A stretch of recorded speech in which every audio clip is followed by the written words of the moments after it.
อยากให้น้องน้ำทิพย์นะครับผมส่งข้อความเสียงนี้วิดีโอนี้ถึงคนที่เจ้ามักหรือว่าพี่แมนเอ้าโดยน้องกะฮักอายเด้อแต่กะอยากให้อายเก็บใจน้องเอาไว้จะให้น้องเห็นอย่าเห็นให้น้องผิดหวัง คนนี้นะจักเปอร์เซ็นต์น้องหายจักเปอร์เซ็นต์ กะเกือบร้อยแหละ ตอนนี้เรากำลังเดินทางไปเมืองนากายเนาะไปหาสาวลาวอยู่คู่หนึ่งคือว่าน้องทิพย์เขาสิไปถามเพิ่นว่าเป็นได้ไดหลังจากที่ห่างหายกันไปนาน เป็นโอลม โอ้วิวภูเขางามแท้น้องฝนพุ่นน่ะกลับกล้องไปให้ท่านผู้ชมเบิ่งหน่อยนะพุ่นน่ะเก็บชมบรรยากาศรอบๆโดยรวมเด้อพี่น้องเด้อเฮากำลังขับรถเดินทางนะครับผมออกจากเมืองท่าแขกวิวภูเขาโดยรอบเนี่ยโอ้สมงามคักแท้พี่น้องขึ้นภูขึ้นผานะครับผมก่อนฮอดเมืองนากาย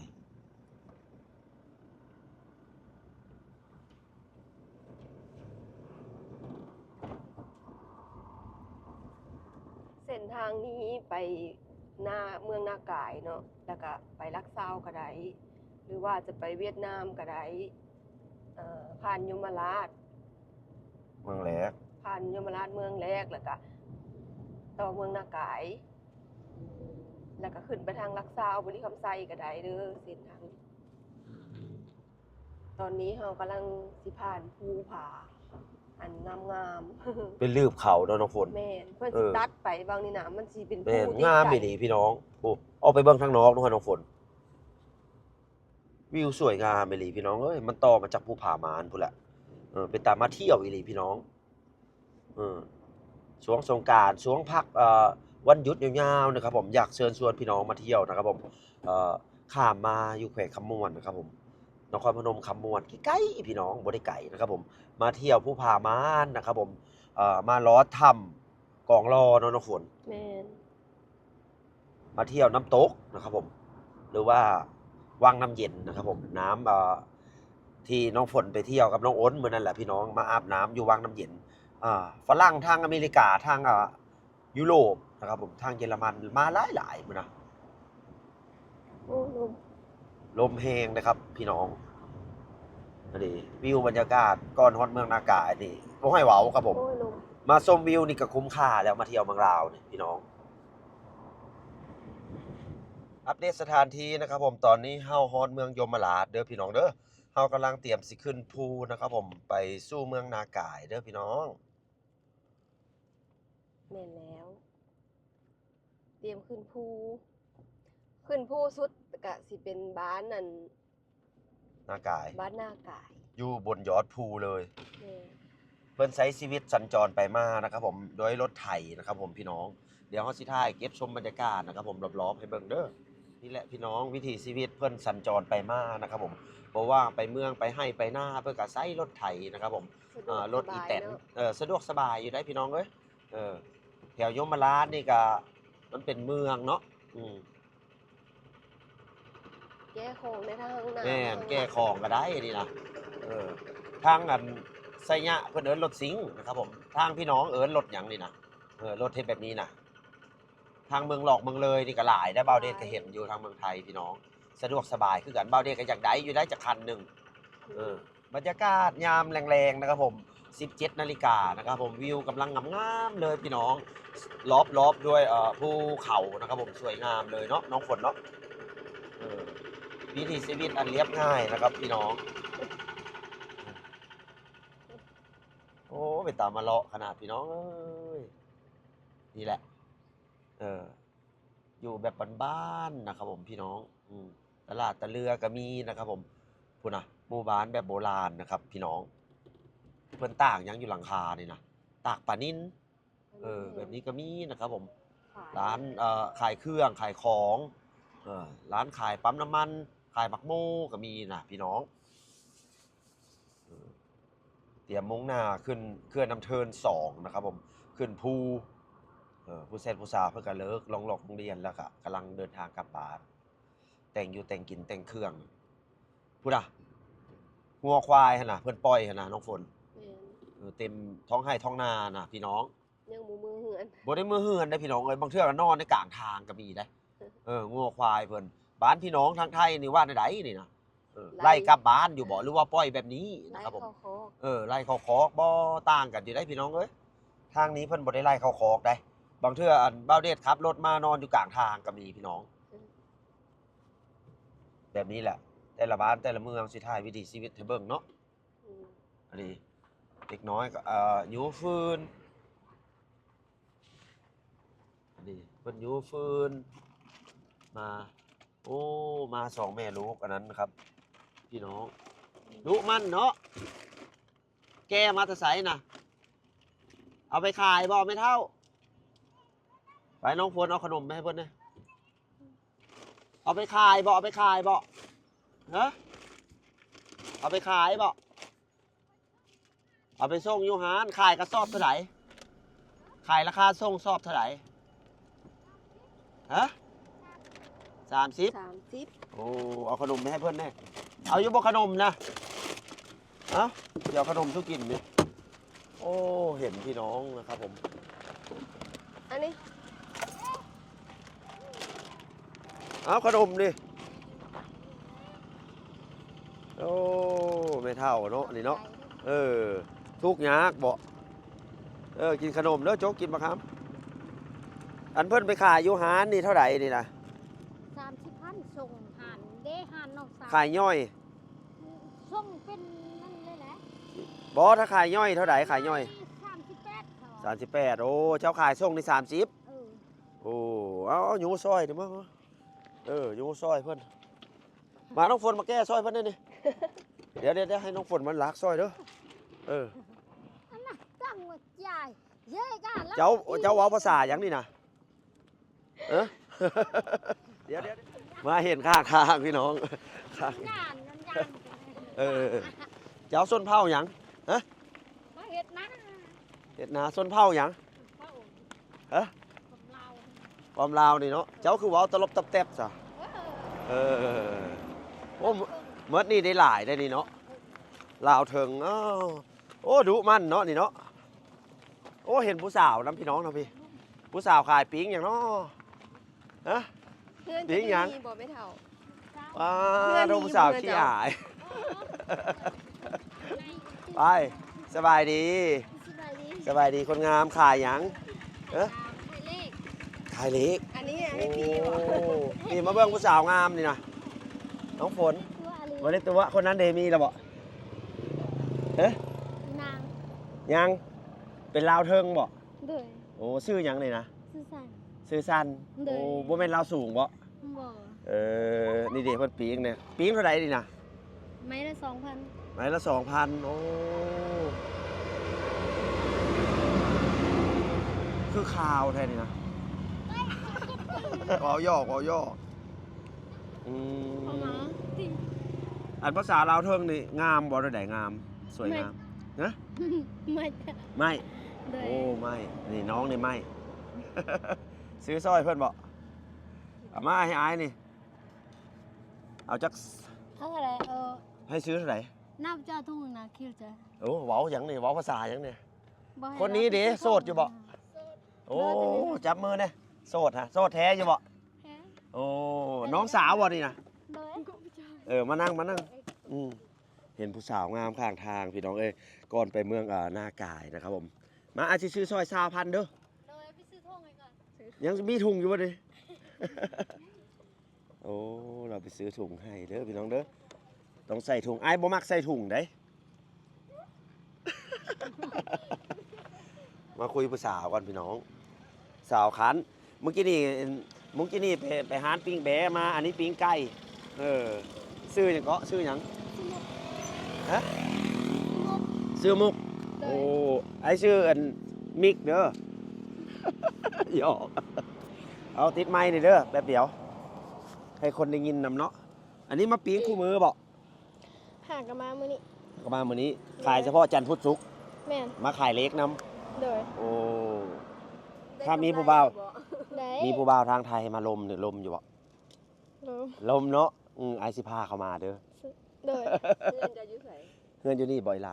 บ่ลงมาทางที่ ลงไปไส เอาสมมุติว่าไอ้มาได้สิเห็นเจ้าบัดนี้นะ เห็น เห็นเนาะ ออกมาขายเลข เอาเบอร์ให้ไอ้นี่เด้อถ้ามีผู้บ่าวมานะ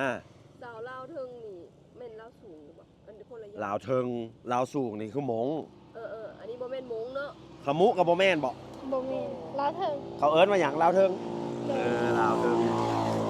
ลาวเทิงนี่สิมีภาษาชนเผ่าก็ได้สิเว้าแบบ แม่น รู้เรื่องจักหน่อย ไม้บ่คนงามไม้บ่ฮะงามนี่สวยงามนี่ไม้บ่ แม่น สมมุติว่าเจ้างามนี่เว้าด้วยใดนี่ มัด ฮะ มัด มัดโอ้มัดฮักกันเด้อายฮักน้องนี่น้องฮักอาย มัด เอ๊ะ คือกัน มัด มัก โดย อายมักน้องแบบนี้บ่ แม่ บ่าวไทยเด้บ่าวไทยเขาภาษาเจ้าว่าได้ไหนบ่าว คนไทยเด้เว้าด้วยใดคนไทย บ่ฮู้ บ่ เป็นภาษาลาว ประเทศไทยนี่ภาษาบ้านเจ้าเอิ้นด้วยใดประเทศไทย คนไทย คนไทยออกสำเนียงหน่อยหนึงคนไทย ไอ้ซื้อซอยเด้อ20,000เด้อ โดยขอบใจ ซื้อซอยเพิ่นพี่น้องแม่นบ่ได้ไปเฮียนบ่น้องล่ะ ออกแล้ว ออกแล้ว พร้อมสิเอาผัวแล้วบ่ซั่นนี่ ยังบ่ทัน ยังบ่มีผัวเอาอะ แม่น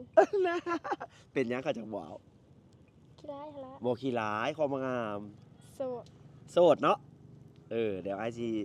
ทับทามให้เด้อถ้ามีคนอยากมาคุยเดี๋ยวสิพามาเด้อ โดย ไปลิ้นเฮือนเจ้าแบบนี้บ่เฮือนไหมเฮือนนี้บ่ บ่อันนี้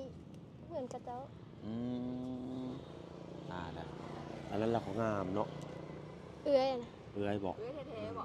เอื้อยแท้ โอ้ เอาซื้อนะครับผมปิ้งตับไก่ปิ้งหัวใจนะครับผมซอยหนองเพิ่นก็เด้อพอดีช่วยเหลือเข็นรถมาครับยายแก่คนหนึงนะครับผมก็เลยเห็นน้องพอดีก็เลยสิซื้อซอย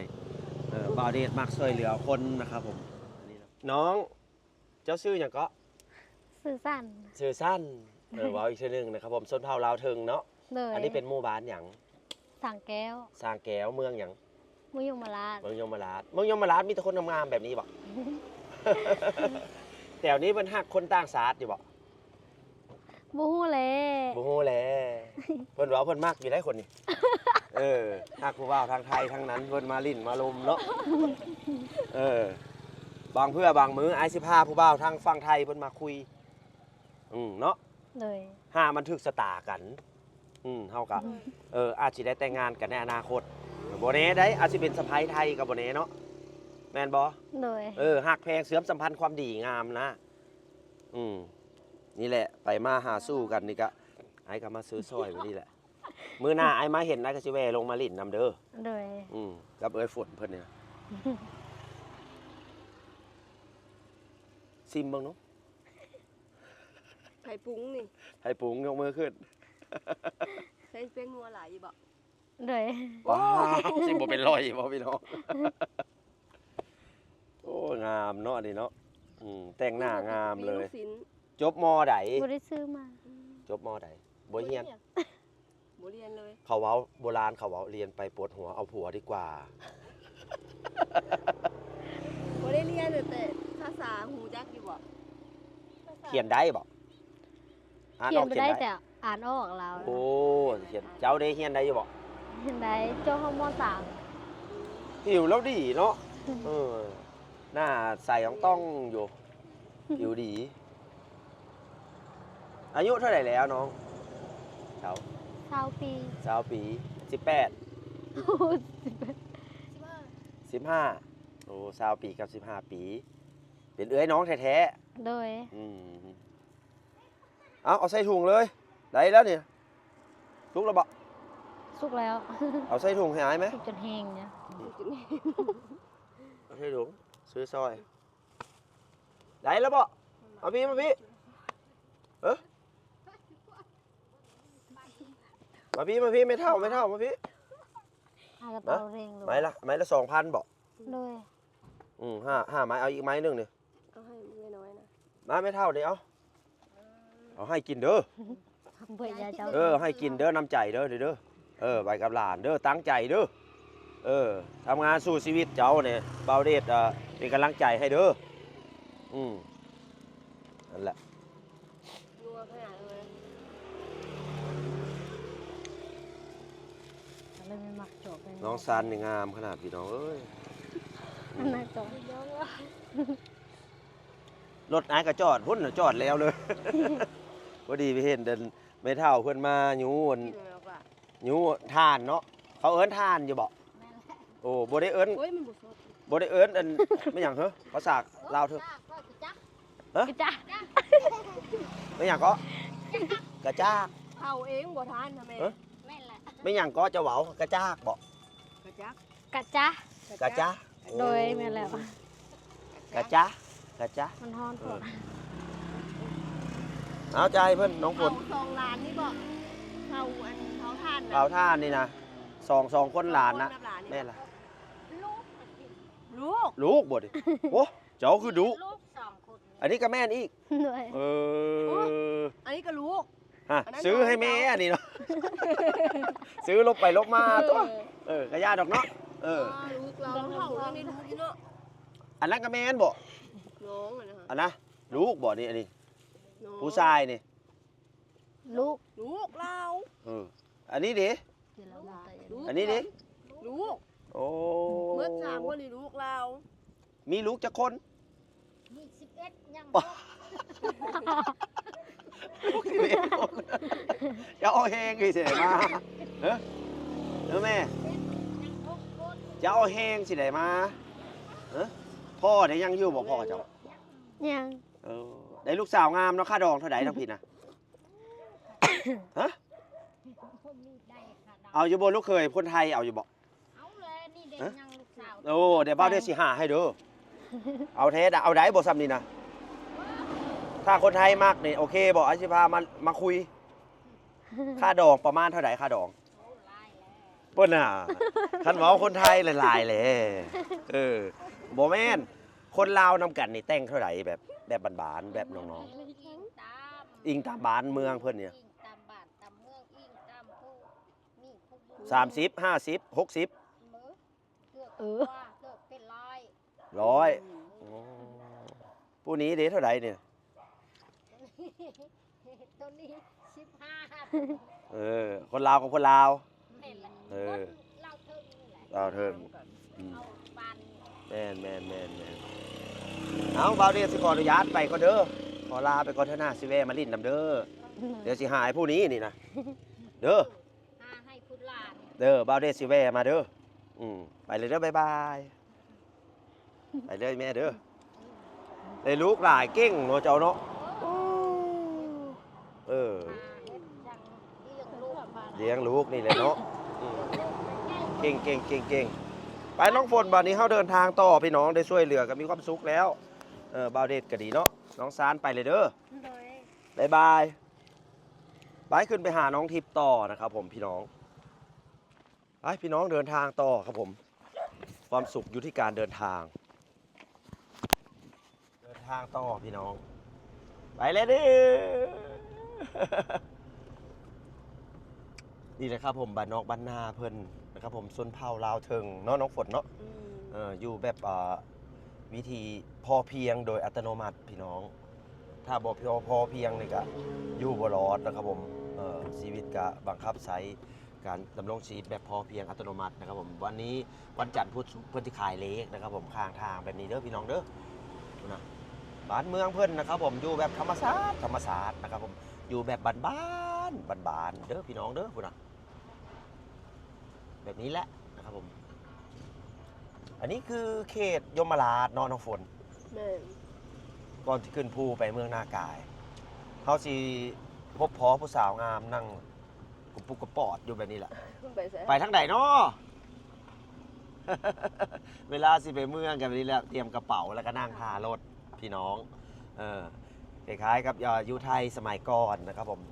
30-40 ปีก่อนแม่นบอกน้องฝน แม่น เป็นได้รสชาติปิ้งตับไก่ปิ้งไตไก่ รสชาติก็สินัว นัวๆผงชูรสหลาย ๆแม่น ทั้งพีเขาเน้นผงชูรสที่ใดพี่น้องเอ้ยที่ใด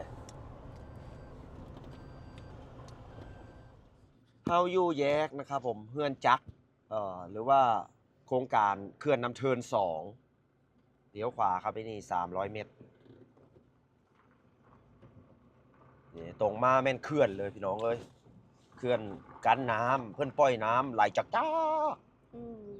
แหงขนาดพี่น้องน่ากลัวเลยเด้อ เป็นตะเล่นเนาะ เล่นได้อืม น้ำ ถ้าทางลุ่มพุนถ้าทางหน้าเขื่อนมันเล่นบ่ได้มันแหง อืม นี่แหละ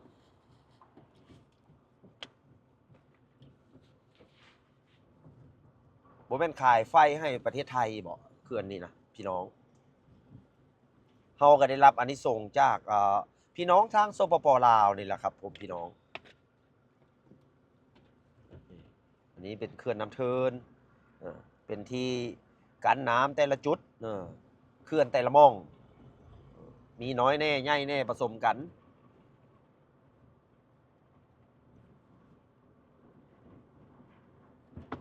วิวบรรยากาศเทิงภูนะครับผม ตรงนี้เป็นเขื่อนน้ำเทิน2วิวงามพี่น้อง เก็บชมบรรยากาศให้พี่น้องเบิ่งนะครับผม อย่าลืมกดติดตามกดไลค์กดแชร์นะครับ คอมเมนต์เป็นกำลังใจให้เด้อรับชมอยู่ทางประเทศนอกนะครับผมอยู่ประเทศใดแน่ลองคอมเมนต์มาเบิ่งอยู่ทางอเมริกายุโรปหรือว่าทางเอเชียบ้านเฮาอากาศเป็นจังไดทางบ้านเจ้าหนาวร้อนหรือว่าเป็นจังไดเนี่ยหิมะตกบ่ช่วงนี้หรือว่าเข้าสู่หน้าฤดูร้อนแล้ว ทางไทยกับลาวนี่ใกล้เคียงกันนี่บาง3มื้อร้อน3มื้อหนาวคู่มื้อนี่พี่น้องนานๆทีจะมีฝนตกเทื่อหนึงอากาศแปรปรวนได้พี่น้องเอ้ยช่วงนี้เนาะเขาเว้าโลกแปรปรวนโลกแปรปรวนผันผวนตอนนี้เฮานะครับผมได้มาฮอดมาจอดมาถึงนะครับผมเพื่อนสาวน้ำทิพย์ผู้งามนะครับผมพี่น้องมื้อนี้สิมีข่าวดีนะใดจากน้องน้ำทิพย์นะครับผมเดี๋ยวสิมามาลมมาพูดมาคุยนะครับผมกับน้องเพิ่นสิมาเปิดใจรายละเอียดเกี่ยวกับทางผู้บ่าวทางไทยนะครับผมว่าเพิ่นมักผู้ใดแล้วตกลงปลงใจหรือว่าลมผู้ใดอยู่นะครับผมมื้อนี้แหละสิได้รับคำตอบจากน้องนุ่งเพิ่นเด้อพี่น้องเด้ออดใจรอสักคราวนะครับผม ผู้ใดที่แบบสงสัยเนาะ FC ที่เพิ่นสงสัยแล้วก็ข้องใจว่ามื้อใดน้องน้ำทิพย์สิเจอเนื้อคู่มื้อใดน้องน้ำทิพย์สิเลือกสักทีจังซี่นะมื้อนี้ก็สิมีคำตอบให้ฟังสัดๆเด้อ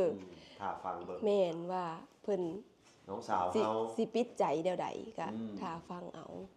เพิ่นก็คุยกันได้สักระยะหนึงแล้วเพิ่นเติบอยู่ได้ ว่าผู้บ่าวเพิ่นเป็นผู้ใดเป็น แม่ คนจังหวัดใดเนาะมื้อใดแต่ผู้บ่าวเพิ่นนี่หันยังเพิ่นได้มา เพราะว่าเพิ่นนั่นมีการมีงานอยู่ มีการมีงาน อยู่เมืองไทย เพิ่นยังบ่สามารถมีเวลามาได้ เดี๋ยวถ้าถามน้องน้ำทิพย์เบิ่งเนาะ แม่น ไป ก็ ไป สิ คุย มีเวลามาอยู่ดอกแต่รออีกนิดนึง นิดนึงนะครับผม แม่น ประมาณหลังสงกรานต์ สิได้เห็นหน้าตาแน่นอน หลังสงกรานต์นี่แหละรูปหล่อรูปหล่อ แม่นว่าเป็นคนแบบใดนะ สมาร์ทแมนซุปเปอร์แมนประมาณนี้เพื่อนน้องน้ำทิพย์เลยเด้อพี่น้องเด้อเฮ็ดหยังอยู่เนาะสบายดีคนงาม สบายดี โอ้พบพอกันอีกแล้วพี่น้องเอ้ยน้องน้ำทิพย์คนงามเมาตอนนี้น้องเฮ็ดหยังนี่ล่ะ กำลังทอดไข่สวยเดทกิน โอ้โทรมาก็เตรียมต้อนรับด้วยการทอดไข่อาหารที่แบบง่ายแล้วก็อร่อยพี่น้องเอ้ยนะครับผมอย่าบอกได้เฮ็ดเป็นแต่ทอดไข่ฮะ เฮ็ดเป็นหลายอย่าง สบายดีแม่โอ้ยแม่ก็ยังงามคือเก่าเนาะพ่อไปทำงานเนาะเฮ็ดเวียกเนาะ โดย เป็นได้ตอนนี้ยามค่ำยามแรงครับผมอุณหภูมิก็ตกลงมาประมาณ23ประมาณ23ประมาณนี้แหละบ่าวเดชเห็นมาในรถครับผมแม่นถ้าแบบดึกๆแน่ก็สิ ประ 18 มาณ15-16นี่แหละ 15 16เนาะหนาวอยู่บ่ หนาว ต้องการคู่อยู่บ่ด่วนเด้อหนาวนี่นะเอ้าเฮ็ดแต่งอยู่แต่งกินนะครับผมเดี๋ยวเฮาจะมานั่งสัมภาษณ์กันเนาะ โดย ไปน้องเลยเฮ็ดซอยน้องเพื่อนเด้อ เอาแม่ไปเอาน้ำใส่นะคะ เบื้องทางหลังนี่นึกว่าเอ้ยน้องได้ดิเบื้องทางหลังหันหน้ามาเป็นแม่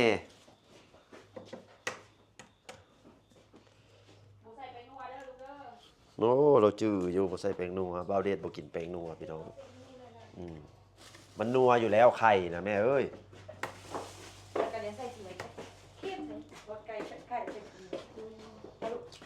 ตอกไข่ถ้าอยากให้มันแซ่บนะมีวิธีได้ ลองใส่ ตอกใส่หน้าผากเจ้า เอาลงมือเหมือน หยอกหยอกอืม เจ้ากำไข่แตกได้บ่ กินไข่แรงดี เจ้ากำไข่แตกอยู่บ่เจ้ากำไข่แตกอยู่บ่คนที่ให้เจ้า1,000เขาเจ้ากำแตก เจ้าเด้กำไข่แตกจะบอก แตก ไข่หยัง ไข่หาม โอ้ยบ่สู้แบบนี้บ่สู้ไปยิงเพิ่นพี่น้องเอ้ยเอ้ายกให้ เดี๋ยวไข่แตกเลยหัวจะระเบิด เรื่องเพิ่นแต่งอยู่แต่งกินจักขาวพี่น้องเอ้ยซอยหอมก่อน เป็นอยู่บ่ทิพย์เอ้ย เออ สู้กับน้องทิพย์ขออย่างเดียวอย่าเค็ม ถ้าจางเนี่ยเขาตื้มได้ เค็มยอม เค็มนี่ยอมเค็มนะ โคตรเกือบออกมาเด็กเกือบมาหา นี่แหละเฮือนซานบ้านซองเพิ่นพี่น้องอยู่แบบวิธีดั้งเดิมนะครับผมคิดแต่พื้นแต่ไฟอันนี้นะเฮือนน้องฝนก็อยู่แบบนี้แหละน้องฝนเนาะแต่งอยู่แต่งกินแบบตะลุมตะล่างแบบนี้แหละบ่มีแก๊สพี่น้องทั้งนี้นะบ่ใช้แก๊สเด้อบ่มีเงินเติมแก๊สมีอยู่บ่แก๊สทางนี้นะ บางเพื่อนก็มี บอกไปนะ แต่ว่าดังถ่านดังไฟนี่ขับบางทีที่สียางก็สะดวกสบาย แม่นเป็นได้จักสักเครื่องไซส์ดีอยู่บ่จักสภาพ ใช่ดี มันบ่ได้ห้องนั้นบ่เวลาแล้วนะมันมีเสียงอยู่บ่ บ่ พี่แมน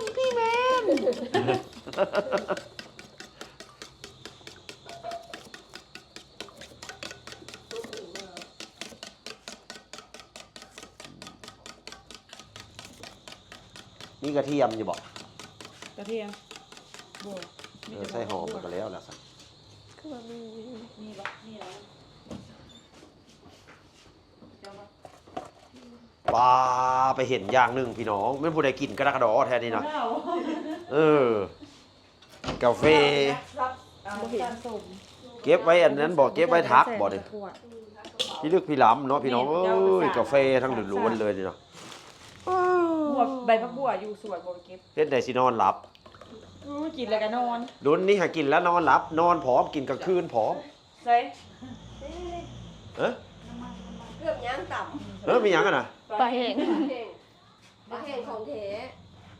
บ่แห้งบ่ได้ใส่สารกันบูด ปลาร้านใดก็แซ่บฮะปลาแห้งร้านใดก็แซ่บ แซ่บบ่ร้านมื้อบ่ได้กิน ปลายังบ่ได้กินเลย ยังบ่ได้กินเลยพุ่นน่ะ แซ่บจะใส่ผงชูรสหลายจะใส่ผงชูรส ดีแล้วล่ะ เดี๋ยวตั้งให้อายแน่ ก็เลยโดนจะใส่ผงชูรสก็บ่ได้ แกมบวมได้ หมดแล้วใส่ผงชูรส แอะบางทีจะน้ คือบ่ลงมาแอะ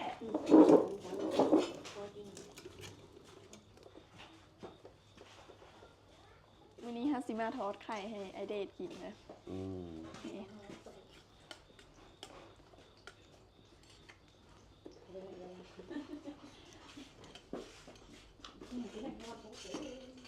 อาหารง่ายๆที่แบบมันไผก็ต้องมักเด้อพี่น้องเด้อทอดไข่กับต้มมะหม่าบ่าวเดชเคยไปทำงานอยู่แถวกรุงเทพบางเทื่อก็ได้ต้มมะหม่าทอดไข่ล่ะพี่น้องมันก็เลยติดมานะครับผมบางเทื่อก็ปลากระป๋องเนาะน้องฝนมันติดน้ำนำ ำติดน้ำนะคะมันน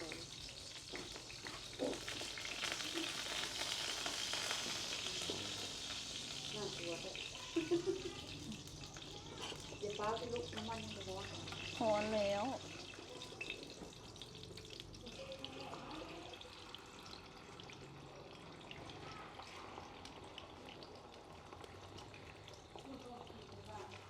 ผู้บ่าวคนใดเรียกซิมฝีมือน้องทิพย์นะครับผม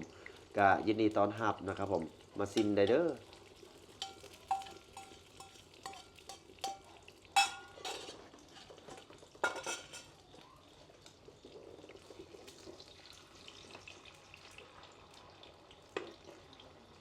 เอาเบิ่งหนูเพิ่นสิเฮ็ดเป็นอยู่บ่เอาลองมาหนู ยังนะมันยังนั่นฟาดกระทะ เฮ็ดคือเซฟกระทะหางเนาะวาดลงกับพื้น แล้วก็เจือดจาดไปเด้อ แล้วก็เจือดจานไปทั้งหลังเนาะ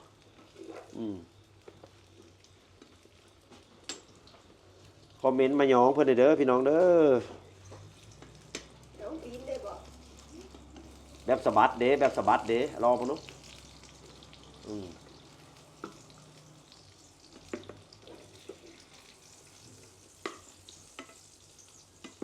คนงามบ่ได้งามละลางามซื่อๆนะครับผมแต่งอยู่แต่งกินเฮ็ดเวียกก็เป็นอยู่เด้อ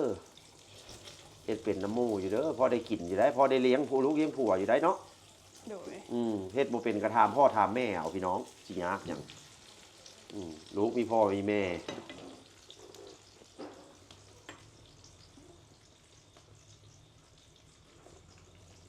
มาฮอดลาวมื้อใดหนาวกูเด้อพี่น้องเอ้ยต้องซื้อเสื้อกันหนาวตื้มอีกแล้วเนี่ยฮะ โอ้ได้ซื้อเด้อ ฮะ เลี้ยงไว้เลี้ยงมา น้องทิพย์ โดย มื้อนี้ไอ้สิมาถามเรื่องราวความรักของเจ้านะครับผมตั้งแต่ที่เจ้าเปิดใจมานี่เจ้าได้โอลมได้คุย ประมาณ2เดือนแล้วบ่ โอ้หึง ดุ แล้ว เนาะ เดือน2 เดือนเลยได้เนาะ โดย พอที่สิแบบปิดใจได้อยู่บ่ โดยปิด คือสิบ่รับคุยผู้อื่นบ่ แม่น คือเฮาบ่สามารถคุยผู้อื่นได้แล้วเนาะ แม่นเลย คือมักคนนี้แมันบ่ โดย บัดนี้ FC อยากรู้นะครับผมมักผู้ใด ก็ถ้าติดตามเบิ่ง อืม แล้วเพิ่นก็ยังสิมีเวลามาหาอยู่ บอกชื่อเล่นได้บอกชื่อเล่น เพิ่นชื่อพี่แมน พี่แมนเนาะแต่ยังบ่เห็นตัวจริงเพราะว่าเพิ่นสิมาหลังสงกรานต์นี้ แมน ได้ข่าวไอ้บาวเดชนี่แหละเอาเบอร์เอาอย่างคุยให้คุยเนาะ โดย สรุปแล้วคือมักคนนี้ เลือกแล้วบ่นี่ เลือกแล้วหมดบ่เนี่ย โดย มากกันบ่ถึงใจ โดย บาวเดชก็ให้คุยหลายคนได้ แม่น แต่เราเนี่ยบ่คุยเรามักผู้นี้ มักผู้นี้ พี่น้องก็เลยแบบบาวเดชว่าปิดใจไปเลยคือคุยผู้อื่นเขาสิว่าหลอกลวงเอาเครื่องเอาของแบบนั้นแหละ บางเทื่อเฮาบ่ได้หลอกบ่ได้ลวงบ่ได้เอาของเครื่องของเพิ่นก็เอามาให้ เอง เนาะ อันนี้ก็เพิ่นก็มาให้หลายอย่างแล้วแม่นบ่ คนนี้บ่ที่ให้เครื่องของมีให้หยังแน่เอาเอามา ก็ให้เครื่องซักผ้าแล้วก็พัดลมแล้วก็แบบข้าวสารแล้วก็โทรศัพท์นำ ให้เงินใสนำ เงินใส่ก็ได้แม่นบ่ แม่น คือเฮาบ่ได้หวังบ่ได้ขอ แม่น อายเพิ่นฮักเฮา โดย เพิ่นเอาให้เองติดต่อมาให้บาวเดชนี่แหละน้องทิพย์เพิ่นบ่ได้ขอเด้อพี่น้องเด้ออย่าไปเว้ากันนะครับผมเพิ่นฮักอีหลีอันนี้นะเนาะน้องทิพย์ก็ฮักเพิ่นแล้วมันว่ะ ฮักบ่ โดย แล้วเฮาฮู้อยู่ว่าทางเราก็ฮักเฮาอยู่บ่ กาโฮ เราบอกอยู่บ่สารภาพอยู่บ่ แต่ก็รู้สึกได้ความจริงใจ เป็น ของเรา เป็นห่วง โทรหากันซุมื้อแม่นบ่ ก็บ่ค่อยมีเวลาโทรปานใด ขอถามแม่เราเฮ็ดเวียกหยัง เป็นตำรวจ เพิ่นมีอาชีพเป็นตำรวจเด้อพี่น้องเด้อเพิ่นเป็นตำรวจอยู่ทางกรุงเทพพุ่นล่ะ ยังบ่เปิดเผยเอาแค่นี้ก็รู้แล้ว เพิ่นถ้าขึ้นมาเดี๋ยวเฮาจะจังได้เห็นหน้าเห็นตาเพิ่นเนาะ ชื่อเล่นนะพี่แมนเนาะสายาก็ได้พี่น้องนะครับผมมื้อนี้คือมาปิดใจนะครับผมเป็นจังไดเพิ่นลักษณะเป็นจังไดรูปหล่อบ่ โดย หล่อ กับไอเดทที่ไผรอ ซ้ำกัน โดย เดี๋ยวตอนแรกๆนะฮันไผมากับไอ้บาวเดทหลอกว่าแต่เดี๋ยวนี้น้องที่เลือกน่าจะเลือกผู้บ่าวโลกผู้บ่าวเดทธรรมดา ของใครของมันบ่เป็นหยังดอก ของใครของมันเนาะความรักนี่แหละถึงว่าไอ้ความรัก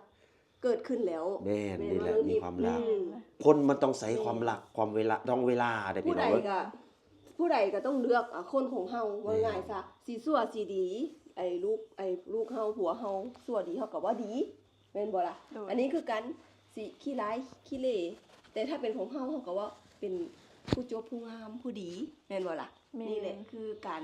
ความรักถึงบ่งบอกออกใดเนาะ น้องทิพย์คนงามให้สอบถามเกี่ยวกับความรักของเจ้าเพิ่มเลยครับผมเพื่อผู้คนอยากรู้หลายเพราะว่าเฮามันดังนะครับผม โดย คนแรกมาคุยคนสองมาคุยคนที่สามคนที่สี่อันนี้คือไอ้ให้เบอร์เพิ่นตั้งแต่คนแรกเลยได้อันนี้นะแต่คนมาคุยคนที่สองคนที่เข้ามาคนแรกเนาะในบ้านเจ้านี่คือพ่อใหญ่อุดรธานีอันนั้น โดย คนที่สองคือสายาเพิ่นว่าคุณสาง หรือว่าอายสุรินทร์คนที่สามคือคนมาจากชุมพรจากภาคใต้อันนั้นพี่น้อง คือบทสรุปแล้วเจ้าเลือกผู้ใดบอกอีกเทื่อหนึงคนแร ก็ ก คือน้องเลือก คนที่1 2 3 4 อืม คนไหน คนที่มาน้องบ่ได้เลือกนะ คนที่มาลมนี่บ่ได้เลือกคนที่มาหานี่บ่ได้เลือก โดย เขาสิเว้าแล้วคนที่มา บ่เลือก แต่คนที่บ่มาหานี่เจ้ากลับเลือกเจ้าคิดได้ๆเอา เป็น เอ จั่ง อ ใด เจ้าเห็นหน้าตาแล้วบ่เอา ก็เห็น เอ โทร อ ทางโทรศัพท์ ทุกวันนี้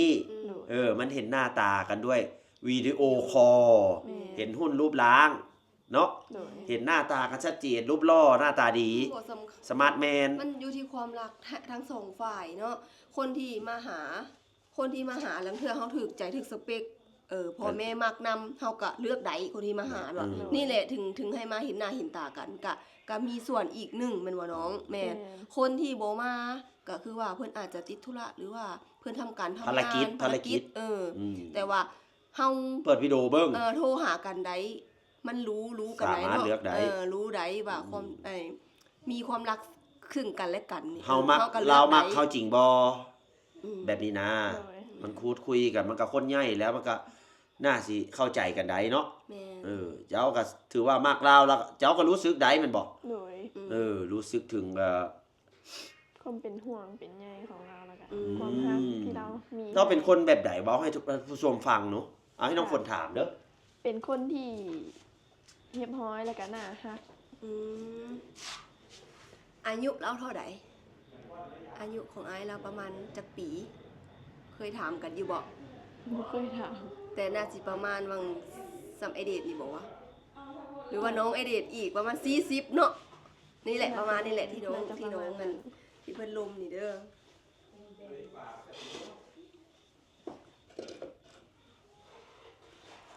ก็ได้ลมกันแล้วก็มันก็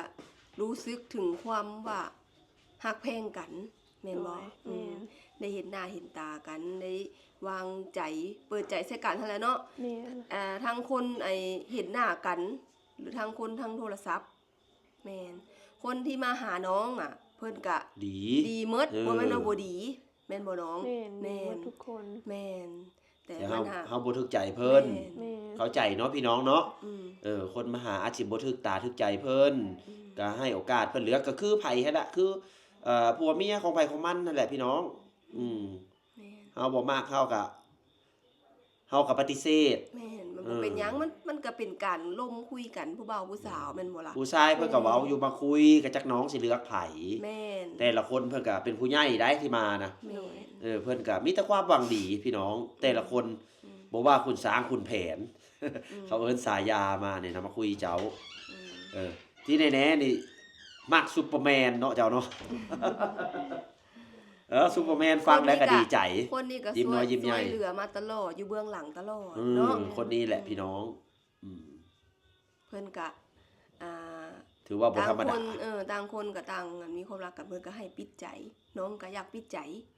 เพราะว่าน้องเจ จิต อ ใจ แล้ว ให้ท่านผู้ชมเบิ่งเลยตอนนี้นะ เจอแล้วมักแล้ว อืม ถูกใจแล้ว ถูก ครบ ใจ ทุก คนนี้ อย่างแม่นเนาะ แม่น แม่นนั่นเอง คือคนนี้คุยแล้วมันคุยถือคอ แม่น น่ารักเป็นคนน่ารักเนาะ อืม เนาะ ไอ้ก็คุยกับเพื่อนประจำเบาเดชก็คุยเราก็บ่ได้ขอได้ขอหันขอนี่เราเห็นในคลิปเราอย่างเราสิแบบเราสิจัดการให้เลยพี่น้ พ่ อ อง แม่เด้พ่อแม่ก็มักนำอยู่บ่ พ่อแม่อนุญาต โดย มาก อันนี้ ก็อนุญาตให้มา เออ มนี่แหละ ไอ้โดนบันไดจังเฮาสิได้ พาเรามาพุ่น ได้ แล้ว เห็น เนาะ โดย โดนบันไดสิได้อันเต็นท์นั่นหยังวะ บาร์เซโล เต็นท์ลำมง ใส่ชุดงามๆหั่นนะ พาเรามาก่อนเนาะ ให้เรามาคุยกับพ่อแม่เนาะ แม่น อันนั้นเป็นเรื่องทางผู้ใหญ่พี่น้อง แต่ทางน้องเพิ่นก็เปิดใจเรียบร้อยแล้วปิดใจเรียบร้อยแล้วเอาบัดนี้น้องฝนสิได้มอบเงินโทรศัพท์มอบให้ท่านผู้ชมเห็นเลยที่ไอายคนนี้แหละไอแมนคนนี้แหละ เอาให้เดี๋ยวเอาให้น้องฝนเพิ่นมอบเครื่องมอบของจากอันคนที่เราปิดใจนี่แหละพี่แมนซุปเปอร์แมนนั่นแหละพี่น้องเอ้ย เพิ่นก็ให้มาตลอดทุกงวดเพราะว่าเพิ่นบ่ได้มาบ่ได้ อืม เพิ่นติดประชุมแม่นภารกิจเราหลาย คุยกันตลอด แต่ว่าเราให้เบาเดชดำเนินการ แม่น ตลอด คนนี้แหละที่คือซื้อเสื้อผ้าให้ อืม ซื้อพัดลมให้ ซื้อหั่นซื้อนี่ให้นะครับผมอยู่เบื้องหลังกับคนนี้แหละพี่น้องเพิ่นตกลงปรงใจกันเลยเด้อบ่ได้เอาเครื่องเอาของให้ซื่อๆเพิ่นมักแพงกันเด้อนี่นะครับผมเอามอบให้เลยครับผม ซื้อโทรศัพท์ให้กับฝากเงินมาให้ เลย 3,000 บาทนี่นะ ขอบใจหลายๆเด้ออขอบใจหลายๆเด้อที่ฮักเพลงแล้วก็ห่วงใยน้อง โดยตลอดมา โดย น้องเด้ฮักเพลงเราอยู่บ่ โดยฮักเพลง จะสิปิดใจมื้อนี้เนาะ แม่น คือบ่สามารถล้มผู้อื่นได้แล้ว โดย คือคุยผู้อื่นก็เขาชื่อว่าหลอกคุยซื่อเฮาบ่ได้มักเนาะ โดย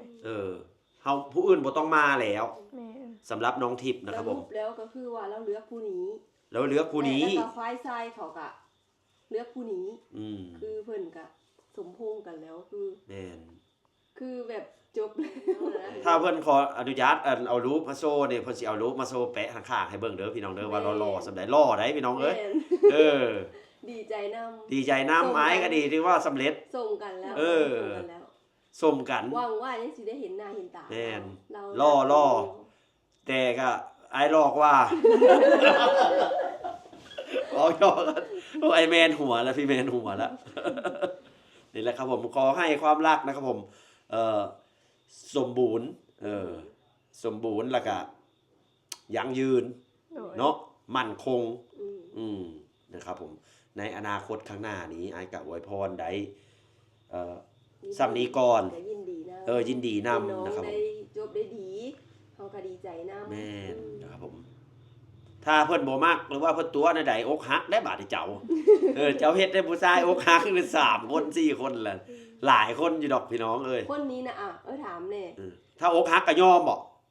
โย คนนี้นะจักเปอร์เซ็นต์น้องให้จักเปอร์เซ็นต์ กะเกือบ100น่ะ โอ้ ถ้าให้เรามาก่อนเนาะ เหลือแต่เรามา เอาจาก99ซะจงไว้เปอร์เซ็นต์หนึง โอ้พี่แมนพังแล้วก็หัวแล้วยิ้มแล้วเนี่ยพี่น้องเฮาบ่เคยตัวบ่เคยลอกผู้ใดเด้อพี่น้องเด้อนี่ถ่ายทอดเรื่องจริงอันนี้นะบ่าวเดชมีหน้าที่ถ่ายทำคนชีวิตคู่นี่มาคุยมาร่วมกันอีหลีบ่มีส่วนใดส่วนเสียหยังบางเทื่อเพิ่นก็เติมน้ำมันให้ซื่อๆเฮาบ่ได้ค้าขายบริการหยังอันนี้นะ แม่ บางคนที่เว้ามาก็จะมีส่วนน้อยนะครับผมบ่าวเดชคือต้องการให้น้องเพิ่นเปิดเผยความเป็นจริง แม่ คือเปิดคู่เปิดใจเปิดอกนี่ก็เปิดอีหลีเธอได้คู่ได้คุยได้ล่มก็ได้คุยอีหลีถ้ามักไผแล้วก็มักอีหลีนะครับผมบ่ได้หลอกลวงผู้ใดเอาเงินผู้ใดเด้อ แม่ บ่ต้องการให้ไผมาคุยอีกแล้วเนาะ ความรักมันก็ ใช้เวลา นก็ต้องแม่นมันบังคับ มันสิให้ผู้นี้มักยุผู้นี้ เอาเดี๋ยวนี้เอาเดี๋ยวนี้แบบนี้บ่ได้ได้ มันขึ้นอยู่กับเขา ไอ้เว้าอยู่นี่คนคุยกันนี่วันเดือนหนึงน่าสิรู้เรื่องเด้ว่ามักคนคุยกันแบบจู้จี้จุกจิกหลายเดือนหนึงมันก็บ่มักกันแล้ว อาทิตย์เดียวก็บ่มักแล้ว แม่น แบบลำลิลำไรนะครับผมเซาซีแบบนี้ในนั้นแนวนี้กับเฮานี่เฮาก็บ่มักเนาะ แม่น คือผู้นี้นี่โอเคบ่แบบไหนสไตล์เราเอ้าก ะโอเคแบบบ่เป็นคนที่แบบเซาซีแบบ อืม เวลาที่น้องเฮ็ดเวียกเพิ่นกะหูเพิ่นกะบ่ได้รบกวน ดูเวลากัน แม่ เป็นผู้ใหญ่นะ ค เป็น รับ ผู้ใหญ่ เฮาก็อยากคุยแน่ ก็อยากคุย เอ แต่ว่า อ บ่มีเวลาคุยปานไหนเพิ่นกะเข้าใจ บ่แม่นเราเฮ็ดเสน่ห์ใส่เจ้าบ่ เลิกเรียกได้ลมกันทุกคืนอยู่แล้วเหรอวะแม่น นี่แหละมื้อนี้คุยกันทุกคื เพราะ น ว่าเจ้ากับบ่วางเรากับบ่วางกังเวนแม่นเนาะตอนแรกมาก ถ้าคนที่เฮาบ่มักนี่มันสิเป็นจังไดเอาคือแบบคืออายเพิ่นบ่มักก็ให้เกียรติเพิ่นก็เจ้าเฮ็ดจังไดเจ้าก็บ่ได้คุยบ่ กะได้คุยอยู่แต่ พี่ ว่า ก็บอกเพิ่น แต่ก็บอกเพิ่นว่าค่าเวียก ก็บ่สนิทปานนี้ โด บ่ ย ได้สนิทกันอัน ค นี้ ล้ายๆกับน้องฝนมันบอกสมมติว่าคนที่เจ้าบ่มักนี่โทรมานี่เจ้าอยากรับอยู่บ่ โอ้ ก็แบบไปกัดมันบอก แม่น ถ้าคนที่มักเด้เอ้ยมื้อใดสิโทรมาเนาะบอก คงถ่ายกัน ของท่ามันบอก วางเข้าห้องน้ำมีเวลานิด สมมุติว่าบ้าวนี่โทรมาเด้น้องฝนเฮ็ดจังได๋ เฝ้าหลับเลยแหละ อันนี้ยิ้มเลยสมมุติว่าพี่แมนโทรมาเด้ขี่อยู่ก็ได้เอาไปนั่งน้ำ นี่แหละพี่น้องเอ้ยประสบการณ์ชีวิตของสาวๆเฮานะครับผมโอ้ดีใจนะเพิ่นบ้าวเดชก็ดีใจนะเพิ่นนะครับผมถือว่าถ่ายทอดได้เสร็จสมบูรณ์นะครับผมสำหรับคู่ คน นี้ ที่เพิ่นฮักเพลงเพิ่นกะเป็นอ้ายเป็นน้องกัน เป็นน้องกันบ่ได้สั่งกันเนาะเราก็เว้าอยู่น้องดังแล้วเพิ่นมีสิทธิ์เลือก เออ ฝ่ายชายก็เข้าใจ บ่แม่น ไอ้ใหม่แล้วก็เข้าใจแล้ว เออ แม่ ไอ้ใหม่เพิ่นเบาเดชไปถ่ายผู้อื่นแล้วเห็นแล้วก็มักมีคนที่มักเราแล้วมีคนโทรมาได้ไอ้ใหม่นะ โดย เออ ดีใจนะเพิ่นเนาะ โดยดีใจ เออ น ขอบคุณไปทั้ง3-4คนที่มักเฮาแน่ที่แม่ง โดย ำแล้วขอบใจทุก ไอ้ไหม ทุกคนที่มาหา ทุกคนที่มาหาเนาะ เออ ก็ขอบใจ ที่หวังดี แบบหวังดีแล้วก็มาลินนำ มาลินน้ ไกลไปไกลมากกับแม่น้องได้ โดย น้องก็ขายเครื่องขายของคือเก่า ำ แม่ละ แว่มาลินมาอันอย่างใดเลี้ยงข้าวเลี้ยงน้ำใดได้เนาะ ได้ เอ มา อ แม่กินน้ำกินหยัง กินน้ำกินในใดครับผม อันนี้คือต่อไปคือเฮารอท่าอายเพิ่นมาเนาะ แม่ มาคุยกับพ่อแม่มาโอ้มาลมเพิ่นว่าหลังสงกรานต์นี้ โดย เพิ่นเว้าวันนั้นนะครับผม ขอให้เป็นความจริงอย่าตัวนะครับผมเพราะว่าน้องเพิ่นปิดใจเลยเด้อพี่แมนเด้อ อันนี้แสดงความบริสุทธิ์ใจทั้งฝ่ายหญิงได้นี่นะ คือปิดใจนี่บ่ได้หวังผู้อื่นแล้วนี่นะ พอแล้วนะครับผม ผู้นี้ มักผู้นี้ ถ้าสิอกหักก็เอาอกหักผู้นี้ ถ้าไอแมนแบบโหดหลายแบบนั้น หวังว่าคงจะไม่โหดหลายกับน้องเขานะ ไม่ทำให้น้องเขาร้องไห้นะครับ พี่แมน แม่เพิ่นก็เว้าอยู่โอ้ผู้นี้แหละ แม่เพิ่นก็ทึกตาทึกใจแม่นบ่ พ่อแม่ก็ เอาลองคุยกันหนู พ่อแม่ก็รับรู้อยู่ความเคลื่อนไหวตลอดนั่นบอก แม่เลย เราก็อนุญาตเราก็พอใจพอพูดนี่นะ พอใจ เราก็ได้มีโอกาสร่วมกับแม่อยู่บอกคนนี้นะ ก็บ่มีโอกาสลมกับแม่นะ อืมนึกว่าเราสิแบบคุยจะคำสองคำหานำอันนี้แต่ว่าแม่เห็นหน้าเห็นตาแล้วแม่นบอก เห็นแต่ในหู น้องก็ให้เบิ่ง โดย อันเปิดกล้องโทรหากันนี่หันน้องเห็นผู้เดียว แม่ เนาะเราก็สองคนเขาคุยกันเขาจะรู้เองว่าความรักเป็นเช่นไร เนาะ แม่เลย ถ้ามีความรักแล้วมันก็บ่ยากเลยล่ะ เพราะว่าถ้ามีความรักแล้วคือว่าอะไรความรักเป็นสิ่งที่สวยงามเนาะ แม่ มันก็ถ้าคนบ่มักนี่มันก็จักได้ใดนะแบบคนบ่มักมันก็บ่หัวใจมันก็บ่กระสุ่มกระซวยแบบบ่นั้นปานใดแต่ถ้าคนที่เฮามักเนี่ยหัวใจสิฟองตูกระสุ่มกระซวยเป็นคนมีความรักสิซะคนที่เฮามักเนาะ โดย นั่นน่ะบัดนี้เฮาก็เพิ่นทอดไข่แล้วก็สิไปหากินข้าวกินน้ำเลยบัดนี้นะ กินข้าวก็ทอดไข่ต้มมาม่าแม่น คุยกับท่านผู้ชมไปเด้ อา อ หารง่ายๆมื้อ แม่ นี้ นมื้อนี้กินอาหารง่าย เอาเฮ็ดอาหารอย่างกินสมมุติว่าไอ้แมนมานี่เนาะ ถ้าเรามา ผม เฮ็ด พัก ให้กิน กะสีเอาซื้อป่ามากินป่าน้ำเทิน โอ้สิมีเมนูป่าน้ำเธอให้กิน ปลานะปลาสาวอันมีนะ ป่าน้องหมีมื้อนี้ขายเครื่องอยู่บ่ ขาย ได้ขายดีบ่ บ่ปานไหนมื้อนี้อากาศมันเย็นมันหนาว เย็นอีกแล้ว มา แม่น แต่เย็นตลอดก็ขายตำมะฮุ่งนี่ได้ขายดีอยู่บ่แม่ กะพ่อได้ขายอยู่ มื้อนี้มาหาน้องเพิ่นขึ้นมาแต่ท่าแขกกะค่ำพอดีเดินทางมาฮอดบ้านเพิ่นเพื่อแวะพุ้นแวะผี ต่อไปเฮาก็สิไปขึ้นไปรักษา FC จากทางกรุงเทพนะครับผมชื่อว่าพี่สุทันชื่อเล่นชื่อว่าพี่คุยนะครับผมมอบให้หลายคนตอนนี้ถึงบ้านน้องทิพย์นะครับผมก็สิมอบให้นะครับผมเพื่อนฮักแพงอันนี้นะบ่ได้แม่นว่าฮักแพงแบบผัวเมีย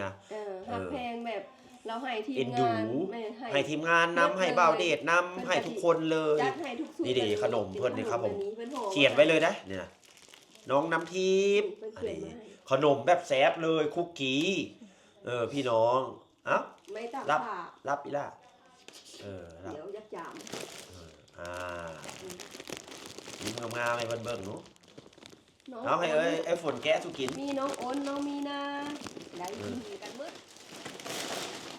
เดี๋ยวให้สาวๆเพิ่นแกะนะครับผมแล้วก็ซิมต่อหน้ากล้องนะครับผมให้เทวดาผู้บริจาคได้รับรู้โอ้ไม้แกนผ้างามนะครับผมขอบอกขอบใจเพิ่นเด้อ ขอบใจหลายๆเด้อ FC พี่คุย โดย พี่สุทัน เออ ที่ซื้อขนมมาฝาก ชื่อเราหาพี่สุทันเด้อ โดย เพิ่นฮักแพงเอ็นดูนี่นะเป็นน้องเป็นนุ่งนะครับผมฮักแพงพี่น้องสปปลาวนะครับผมสปปลาวกับไทยภาคอีสานนี่กันเดียวกันแหละคนเดียวกันเฮาปากภาษาเดียวกันเว้าภาษาคล้ายๆกันมากที่สุดคือสปปลาวโอ้ขนมผักนกขอบคุณขอบใจพี่สุทันเด้อที่ให้บ่าวเดชให้น้องฝนน้องอ้น ได้หมดทุกคนเลยนะครับผมหลายคน เดี๋ยวสิทยอยไปให้ทีละจุด ทยอยไปให้ทีละจุดละจุด เพราะ นะครับ ว่า ผม ผู้สาวมันอยู่แต่ละคน เอายังขึ้นนุ๊กเอายังขึ้นจ้ะโอ้กระสอบบักใหญ่พี่น้องเอ้ยนะครับผมผู้ใดสิบริจาคนะครับผมเพราะว่าเสื้อผ้าอาหารแห้งนะครับผมมาหรือว่าขนมแบบนี้ เอาไปแจกระบุชื่อก็ได้บ่ระบุก็เอาไปแจกโดยรวมก็ได้แล้วแต่บ่าวเดชสิไปแจกก็ได้เด้อพี่น้องเด้อให้ระบุมานะครับเสื้อผ้าไหมเสื้อผ้าเก่าเฮาคือเคยไปแจกนะส่วนเผาบ้านนอกบ้านนานะครับผมเฮาก็สิพากันไปเฮ็ดนะครับผมไปทำบุญบุญนี่เฮ็ดได้ตลอดนะครับผมเฮ็ดบุญก็คือกินข้าวไผเฮ็ดไผก็ได้ไผกินไผก็อิ่มเด้อพี่น้องเด้อนะครับผมบุญอยู่ในใจเฮา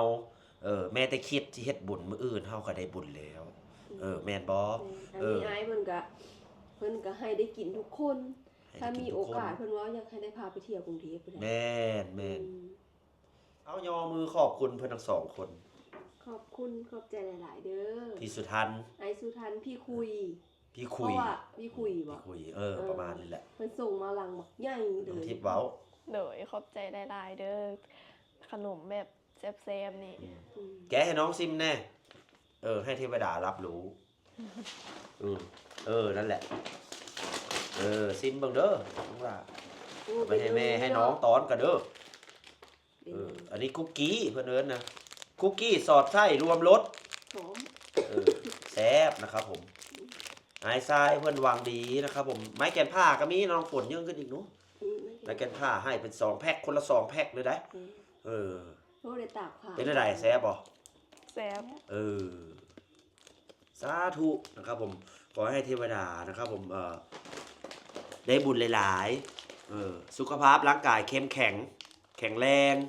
อายุวโนสุขังพลังปฏิทานธนสารสมบัติสาธุสาธุสาธุบ่าวเดชเคยบวชมาพี่น้องอวยพรแบบอย่างครูเลยเนาะเอานะครับผมบัดนี้นะครับผมให้น้องทิพย์นะครับผม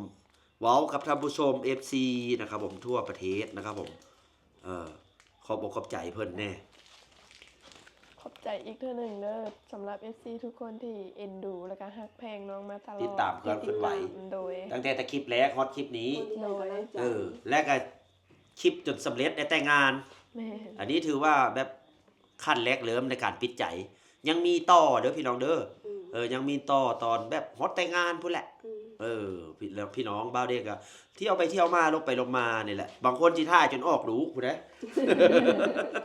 คือเป็นเป็นน้องกันแล้วนี่นะเป็นพี่เป็นน้องกันแล้วนะครับผมสร้างความสัมพันธ์อันดีงามต่อประเทศไทยกับลาวเสริมสัมพันธ์บ่าวเดชนะครับผมซอยคนทุกคนยากคือประเทศไทยอะไรเนาะเกิดแผ่นดินไหวคนไทยก็ซอยเหลือบ่พอนะประเทศอิสราเอลอเมริกาผู้ได้มาซอย โดย ก็คือกันกับอยู่ลาวน้ำท่วมคนไทยก็มาซอยบ้านพี่เมืองน้องครับผมก็แบบนี้แหละเฮาอยู่ตัวคนเดียวลำพังบ่ได้ในโลกนี้เฮาต้องช่วยเหลือแบ่งปันกันเด้อพี่น้องเด้อยิ้มเข้าไว้อย่าเครียดนะครับผมโลกนี้จักสิเป็นจังได๋อนาคตคือตึกถล่มนั่นแหละพี่น้องก็เสียใจนำเพิ่นนะครับผมคนที่ส่วนเสียเนาะน้องทิพย์เนาะ แม่น เอ้าอยากให้น้องน้ำทิพย์นะครับผมส่งข้อความเสียงนี้วิดีโอนี้ถึงคนที่เจ้ามักหรือว่าพี่แมนเอ้า โดยน้องก็ฮักอายเด้อแต่ก็อยากให้อายเก็บใจน้องเอาไว้อย่าให้น้องอย่าเฮ็ดให้น้องผิดหวังน้องเลือกกลุ่มอายแล้ว เสียใจก็ยอม โดย ถ้าสำเร็จไอ้ก็ดีใจนำเนาะถึงขั้นแต่งงานพุ่นน่ะไอ้ก็ถือว่าแบบทำเต็มที่แล้วเป็นสื่อกลางอันนี้พี่น้องเอ้ยคือผู้ใดอยากมาคุยนำไอ้ก็พามา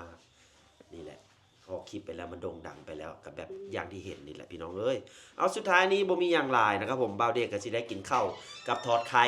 น้องทิพย์นี่แหละพี่น้องเอ้ยบ่าวเดชระบุมาเองได้พี่น้องเอ้ยนี่นะเพราะว่าบ่าวเดชมักนะครับผมสุดท้ายนี้นะครับผมขอกล่าวคำว่าสุขสบายดีกินข้าวแซ่บนอนหลับเด้อฝันดี สบายดีบ๊ายบายพบพอกันคลิปหน้านะครับผมไปเบิ่งผู้บ่าวน้องทิพย์หน้าตาเป็นอะไรเด้อเดี๋ยวบ่าวเดชสิขึ้นรูปให้เบิ่งเด้อเอาตอนนี้เฮาได้เฮ็ดแตงอยู่แตงกินนะครับผมสำเร็จแล้วเด้อน้องนุ่งเพิ่นก็เมนูไข่ อากาศหนาวๆต้มมา แน่นตอนนี้อากาศ23-24องศาดึกๆมา15องศาพี่น้องเอ้ยทอดไข่มาเด้อมากินน้ำกันนะครับผมมากินกับสาวๆมากินกับน้องนุ่งเพิ่นนะครับผมมื้อหน้าเฮาสิไปต้มปลานิ่นอยู่พุ่นแหละเขื่อนน้ำเทิน อันนี้ เดี๋ยว ไข่อันนั้น เดี๋ยวสิให้น้องหมีพาไปหาปลานิ่นเด้อเพิ่นพายเรือเก่งเพิ่นเว้านะแม่นบ่ฮะ ไปเนี่ยกิน พายเรือเก่งแต่คุยว่าบ่เก่งเอามื้อนี้ขออนุญาตกินข้าวก่อนเด้อพี่น้องเด้อมากินน้ำกันมาเอาลุยเมนูไข่ ฮัลโหลสวัสดีครับ ผมชื่อบ่าวเดชนครพนม จะขอนำพาทุกท่านไปเที่ยวชม ประเพณีวิถีชีวิต เที่ยวรอไปวันๆมีเธอ มีฉันสบายใจ อะไรที่ทำให้ทุกเศร้าหมองใจ